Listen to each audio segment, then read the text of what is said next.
నమస్కారం అండి. రావిరాల ఎల్లమ్మ తల్లి దగ్గరికి ఈరోజు 5వ వారానికి మళ్ళీ వెళ్ళాము మేము. మా వినోద్ అన్న నేను ఇద్దరం కలిసి 5 వారాలు కంప్లీట్ అయిందని ఈరోజు ఎల్లమ్మ తల్లి దగ్గరికి దర్శించడం జరిగింది. అలా మేము ఒక మొక్కుబడి అనుకుని ప్రసాదం పెట్టాలనుకున్నాము. ఈరోజు మేము ప్రసాదం చేసాము, శనగల గుడాలు చేసి పెట్టాము. పబ్లిక్ చాలామంది వచ్చారు. ఈరోజు మంగళవారం నాడు లేట్ అయిపోయాము. ఈరోజు పబ్లిక్ చాలామంది వచ్చారు.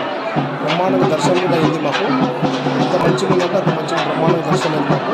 ప్రతి ఒక్కరూ మీరు రావిరాల ఎల్లమ్మ దర్శనానికి వెళ్ళాలి. మీకు అనుకున్న కోరికలు నెరవేరుతాయి. రావిరాల ఎల్లమ్మ 5 వారాలు ఖచ్చితంగా వెళ్ళాలండి. మీరు ఖచ్చితంగా వెళ్ళాలి. 5 వారాలు ఉండాలి. 5 వారం మీరు ఏదైనా ఒక ప్రసాదం లాగా పెడితే మంచిగా ఉంటుందని నా ఉద్దేశము. అయితే భోజనాలకైనా వెళ్ళాము, భోజనం చేద్దాం అనుకొని. కానీ అమ్మవారి